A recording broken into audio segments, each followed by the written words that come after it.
श्री शिवाय नमस्तुभ्यं।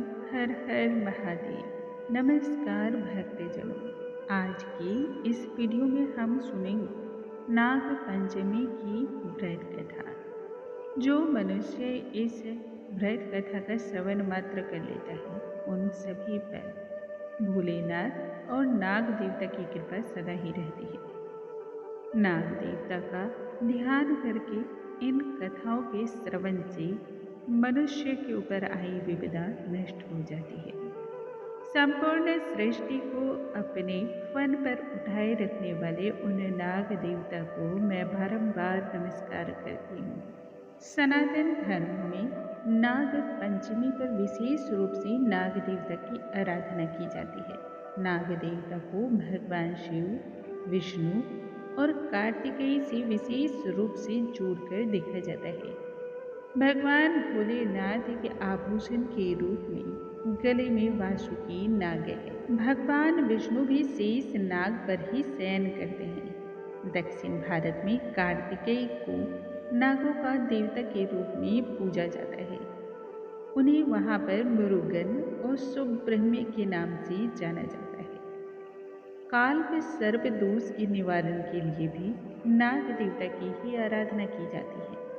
नाग देवता को कुंडलिनी शक्ति का भी प्रतीक माना जाता है, जो मानव शरीर में एक अद्भुत ऊर्जा का संचार करने वाला है।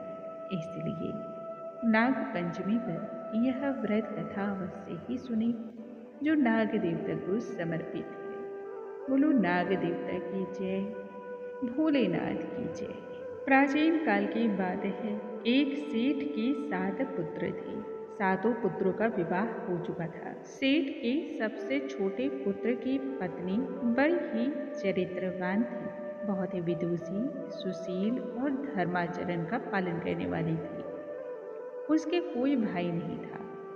एक दिन घर की बड़ी बहू ने घर लिपने के लिए पीली मिट्टी लाने के लिए सभी बहुओं से कहा साथ चलने को। इसलिए सभी मिट्टी खोदने के लिए ढलिया और खुरपी लेकर चल पड़ी। मिट्टी खोदने का कार्य आरंभ हुआ।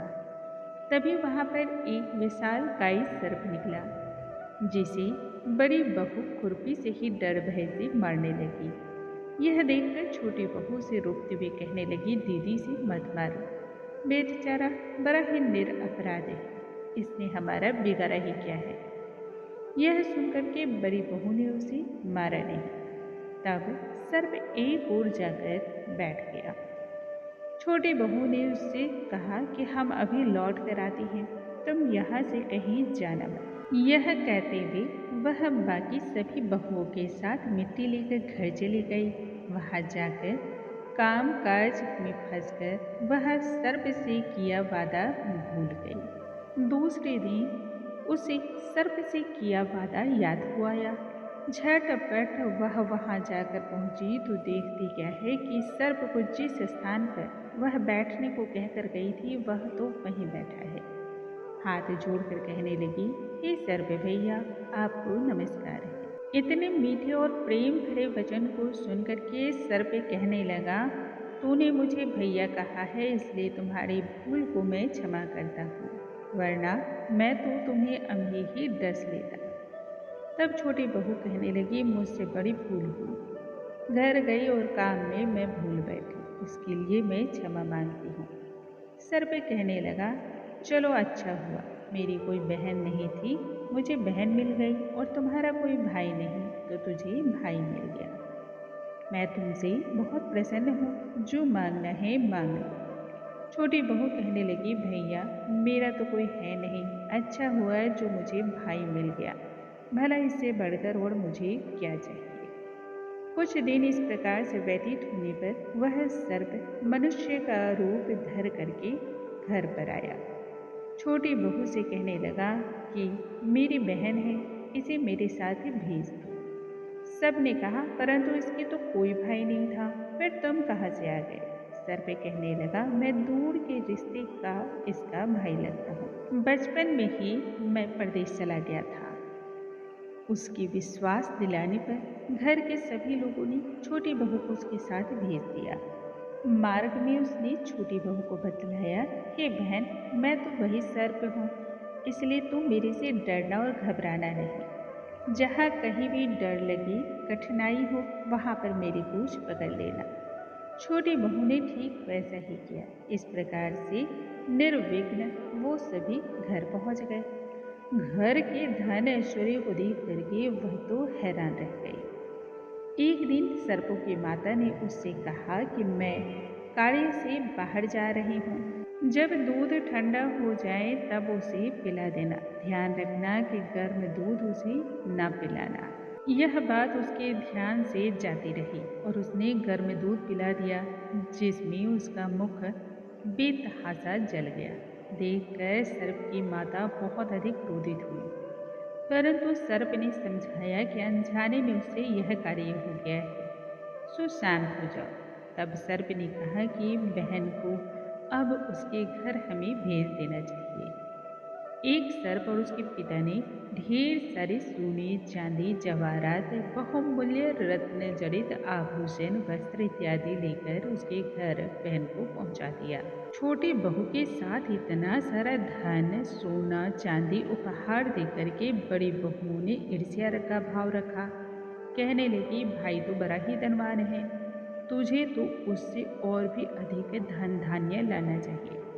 सर्प ने जब यह बातें सुनी तब और भी बहुत सारे सोने की वस्तुएं लाकर रख दी। यह देखकर बहुएं कहने लगी, अरे झाड़ू बुहारने के लिए भी सोने की ही झाड़ू होनी चाहिए। सोने की झाड़ू को भी सर्प ने लाकर दे दिया। सर्पों ने अपनी बहन को एक ऐसा हार दिया था जो बड़ा ही अद्भुत था, हीरे मणियों बहुमूल्य रत्नों से जरा हुआ। उसकी प्रशंसा जितनी की जाए बहुत कम है। यह बात उड़ते उड़ते उस प्रदेश की रानी तक जा पहुंची। वह राजा से कहने लगी, सेठ की छोटी बहू का हार तो हमारे यहाँ होना चाहिए।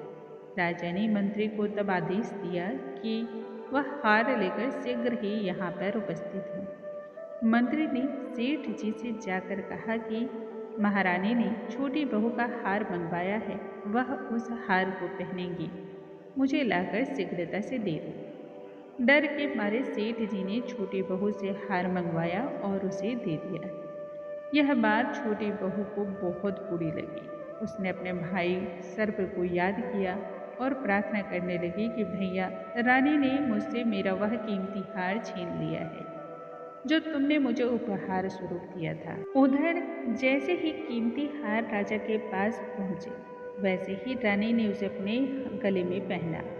गले में पहनते ही वह चीख पड़ी, क्योंकि वह तो सर्पों का हार बन गया था। रानी भय से रोने और कपकपाने लगी। यह देखकर राजा ने सेठ के पास खबर भिजवाई कि तुरंत ही छोटी बहू को यहाँ भेजो। डर भय से सेठ जी सोचने लगी कि ना जाने अब क्या होगा। छोटी बहू को साथ लेकर वह राज दरबार में उपस्थित हुई। राजा ने छोटी बहू से कहा कि तुमने ऐसा क्या जादू किया है जो यह सर्पों का हार बन जाता है। मैं तुम्हें इसके लिए कठोर दंड दूंगा। छोटी बहू तब कहने लगी, हे राजे, मेरी गलती और धृष्टता को क्षमा कर दीजिए, परंतु यह हार कुछ ऐसा ही है। जब मेरे गले में रहता है तब यह हीरे, मणियों तथा बहुमूल्य रत्नों से जड़ित हो जाता है, परंतु जैसे ही दूसरे के गले में जाता है यह सर्प का हो जाता है। सुनते ही राजा ने उस छोटी बहू को आदेश दिया और कहा कि अभी इसे पहन कर दिखलाओ। छोटी बहू ने राजा की आज्ञा का पालन करते ही जैसे ही अपने गले में धारण किया, वैसे ही वह चमचमाता हुआ हीरो मणियों का हार हो गया। यह देख करके राजा को अब उस पर विश्वास हो गया। उन्होंने प्रसन्न होकर के ढेर सारी स्वर्ण मुद्राएं पुरस्कार में दी। छोटी बहू अपने हार को लेकर के, बहुमूल्य उपहारों को लेकर के अपने घर लौट आई। उसके धन को देख करके तब अन्य बहुओं ने भी ईर्ष्या का भाव दिखाया। साथ ही उसके पति को सिखाया कि छोटी बहू के पास आखिर इतना धन आया कहाँ से, यह तो पता करो।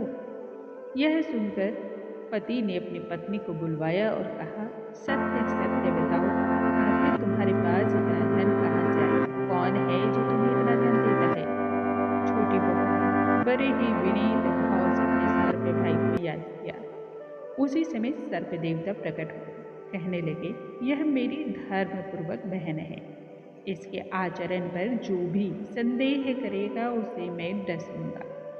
यह सुनकर छोटी बहू का पति बहुत प्रसन्न हुआ और उसने नाग देवता को बड़ी सतर्कता के साथ बड़े भाई के रूप में स्वीकार कर लिया। उसी दिन से नाग पंचमी का त्यौहार बहुत ही धूमधाम से मनाया जाता है। स्त्रियां सर्प को भाई के रूप में मानकर उसकी पूजा उपासना करती हैं। हे सर्प देवता, जैसे आपने बहना पर सदा ही अपना प्रेम भाव बनाए रखना, वैसे ही हम सभी पर प्रेम भाव बनाए रखना। इस कथा को कहने वाले, सुनने वाले और हुंकारा भरने पर सब पर अपनी कृपा करना। इस कहानी को कहने वाले, सुनने वाले और हुंकारा भरने वाले सभी पर आप कृपा बनाए रखना। बोलो नाग देवता की जय। जय शिव शंभु, जय भोलेनाथ।